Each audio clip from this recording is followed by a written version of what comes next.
Hello बच्चों, कैसे हैं आप। बच्चों, आज हम पढ़ेंगे क्लास 9th सामाजिक अध्ययन के अंतर्गत समकालीन भारत विषय का पहला अध्याय भारत आकार और स्थिति। हम आपको बताएंगे बच्चों इस पाठ से संबंधित प्रश्नों के उत्तर।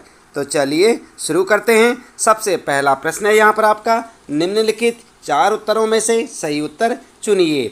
और पहले प्रश्न का फर्स्ट पार्ट है यहाँ पर, कर्क रेखा किस राज्य से नहीं गुजरती। आप देख रहे हैं यहाँ पर ये 4 ऑप्शन दिए हुए हैं, राजस्थान, उड़ीसा, छत्तीसगढ़ या त्रिपुरा।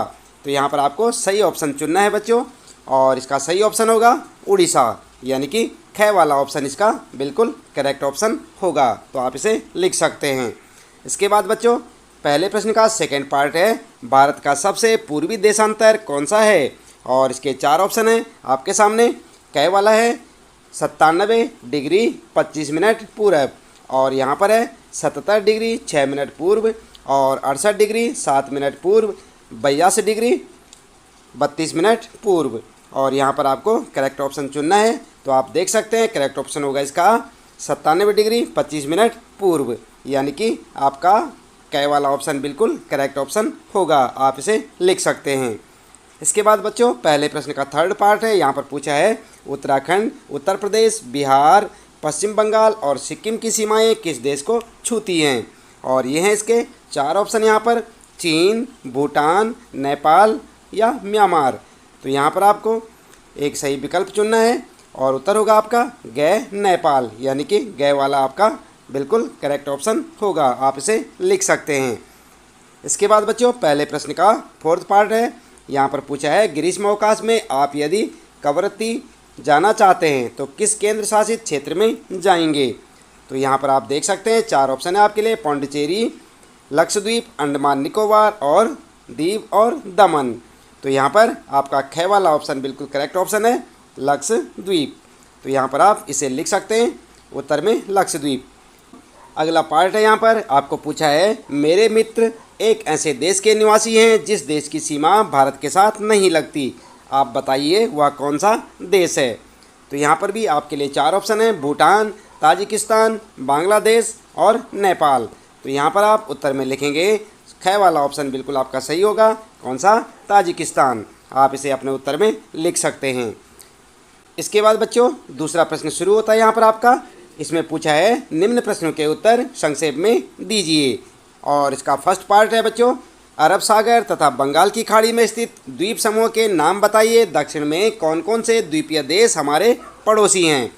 उत्तर क्या लिखेंगे, उत्तर लिखेंगे आप अरब सागर में लक्षद्वीप तथा बंगाल की खाड़ी में अंडमान और निकोबार द्वीप समूह स्थित हैं। दक्षिण में श्रीलंका तथा मालदीव द्वीपीय देश हमारे पड़ोसी हैं। तो इस तरह से आप दूसरे प्रश्न के फर्स्ट पार्ट का उत्तर लिख सकते हैं।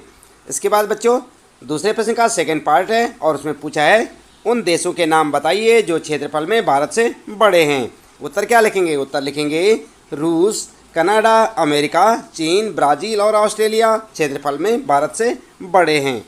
आई बात समझ में। इसके बाद दूसरे प्रश्न का थर्ड पार्ट है, और यहाँ पर पूछा है हमारे उत्तर पश्चिमी, उत्तरी तथा उत्तर पूर्वी पड़ोसी देशों के नाम बताइए।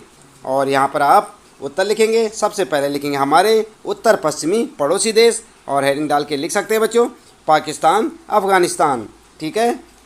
दूसरे नंबर पर लिखेंगे हमारे उत्तरी पड़ोसी देश चीन, तिब्बत, नेपाल एवं भूटान। इसके बाद फिर लिखेंगे हमारे उत्तर पूर्वी पड़ोसी देश, और यहाँ पर लिखेंगे म्यांमार और बांग्लादेश। ठीक है। तो इस प्रकार से आपका इस प्रश्न का उत्तर हो जाएगा बच्चों। फिर अगला पार्ट है यहाँ पर, भारत में किन किन राज्यों से कर्क रेखा गुजरती है उनके नाम बताइए। उत्तर में आप लिख सकते हैं कर्क रेखा गुजरात, मध्य प्रदेश, छत्तीसगढ़, झारखंड, पश्चिम बंगाल, त्रिपुरा एवं मिजोरम राज्यों से होकर गुजरती है। इसके बाद तीसरा प्रश्न शुरू होता है यहाँ पर, सूर्योदय अरुणाचल प्रदेश के पूर्वी भाग में गुजरात के पश्चिमी भाग की अपेक्षा 2 घंटे पहले क्यों होता है, जबकि दोनों राज्यों में घड़ी एक ही समय दर्शाती है, स्पष्ट कीजिए। तो आप उत्तर क्या लिखेंगे बच्चों, उत्तर आप ठीक इस प्रकार से लिख सकते हैं, गुजरात और अरुणाचल प्रदेश में समय का 2 घंटे का अंतर है। गुजरात की अपेक्षा अरुणाचल प्रदेश में सूर्य 2 घंटे पहले उदय होता है, किंतु फिर भी दोनों राज्यों में घड़ियां एक ही समय दिखाती हैं। पृथ्वी एक अक्षांश घूमने में 4 मिनट का समय लेती है, इसलिए 15 अक्षांश घूमने में पृथ्वी को 1 घंटा लगता है। भारत का अक्षांशीय विस्तार 30 डिग्री है, इसलिए देश के सबसे पूर्वी तथा सबसे पश्चिमी भाग के बीच समय का 2 घंटे का अंतर है। किंतु भारत के सभी भागों में घड़ियां एक ही समय दिखाती हैं, क्योंकि भारतीय मानक समय 82 अक्षांश के अनुसार निर्धारित किया गया है।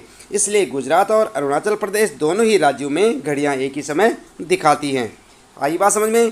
थोड़ा उत्तर इसका बड़ा है, लेकिन अच्छे से याद करें बच्चों, समझें, और काफ़ी इंपॉर्टेंट क्वेश्चन है, इसे याद रखें। इसके बाद अगला प्रश्न है बच्चों, चौथा प्रश्न यहाँ पर, हिंद महासागर में भारत की केंद्रीय स्थिति से इसे किस प्रकार लाभ प्राप्त हुआ है? और उत्तर में आप लिख सकते हैं, भारतीय भूखंड पूर्वी एवं पश्चिमी एशिया के केंद्र में स्थित है। जो भाग एशिया महाद्वीप से जुड़ा है, अर्थात भूमार्ग एवं पर्वतीय दर्रों की सहायता से, वही भाग इसे उत्तर, पश्चिम एवं पूर्व दिशा में इसके पड़ोसी देशों से जोड़ता है।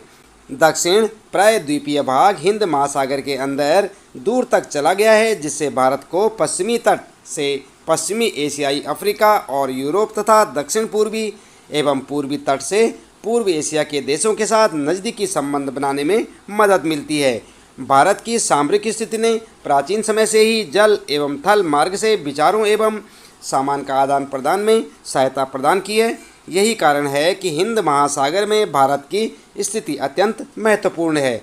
उत्तर में पर्वतों के आर पार जाने वाले विभिन्न दर्रों से प्राचीन यात्रियों को आने जाने का मार्ग मिलता था। उपनिषदों, रामायण, पंचतंत्र की कहानियों, भारतीय अंकों और दशमलव प्रणाली संबंधित विचार इसी माध्यम से विश्व के अन्य भागों में पहुंचा था।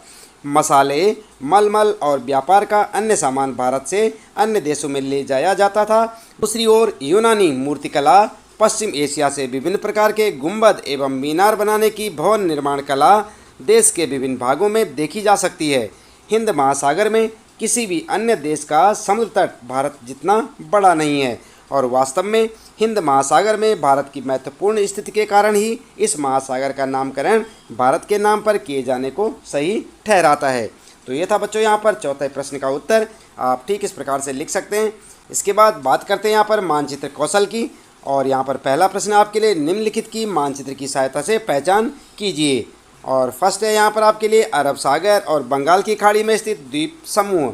इसके बाद सेकेंड है बच्चों, भारतीय उपमहाद्वीप किन देशों से मिलकर बनता है। और थर्ड है, कर्क रेखा कौन कौन से राज्यों से होकर गुजरती है। और अगला है यहाँ पर, भारतीय दक्षिणी मुख्य भूभाग का दक्षिणी शीर्ष बिंदु बताना है आपको। और फिर है भारत का सबसे उत्तर अक्षांश और अंशों में भारत के मुख्य भूभाग का दक्षिणी अक्षांश। इसी प्रकार से अगला प्रश्न यहाँ पर, भारत का सबसे पूर्वी और पश्चिमी देशांतर, सबसे लंबी तट रेखा वाला राज्य, भारत और श्रीलंका को अलग करने वाली जल संधि तथा भारत के केंद्र शासित क्षेत्र। ये आपको सब यहाँ पर बताना है।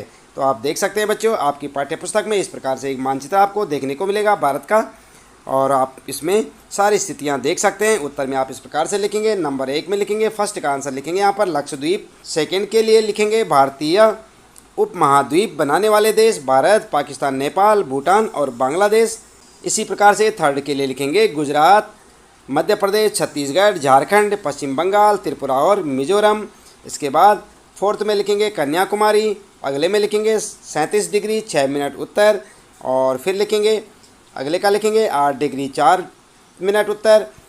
सातवें में लिखेंगे 68 डिग्री 7 मिनट पश्चिम। पूर्वी 97 डिग्री 25 मिनट पूर्व। और इसी प्रकार से 8वें में लिखेंगे गुजरात। और 9वें में लिखेंगे पाक जल संधि। और 10वें के लिए लिखेंगे द्वीप और दमन, दादर और नगर हवेली, पांडुचेरी, लक्षद्वीप और अंडमान निकोबार द्वीप समूह, चंडीगढ़ और दिल्ली। तो इस प्रकार से आपके इन सारे प्रश्नों के उत्तर हो जाएंगे बच्चों। इसके साथ साथ आगे आप देख सकते हैं, ये मानचित्र यहाँ पर दिया हुआ है, इसे आप अपनी पाठ्य पुस्तक से देख सकते हैं। और इसके बाद आपको करना है यहाँ पर परियोजना कार्य, और इसके लिए आप देख सकते हैं प्रश्न आपका, अपने राज्य का विस्तार अक्षांश और देशांतर में ज्ञात कीजिए। तो इसे आप अपने हिसाब से कर सकते हैं कि आप कौन से राज्य में रहते हैं, उसका विस्तार आप अक्षांश और देशांतर में बता सकते हैं। दूसरा प्रश्न है बच्चों, रेशम मार्ग के बारे में सूचना एकत्र कीजिए।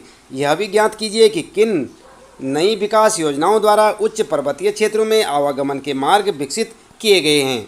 तो यहाँ पर आप इसका उत्तर भी आप स्वयं से करेंगे, लेकिन कुछ संकेतों के साथ।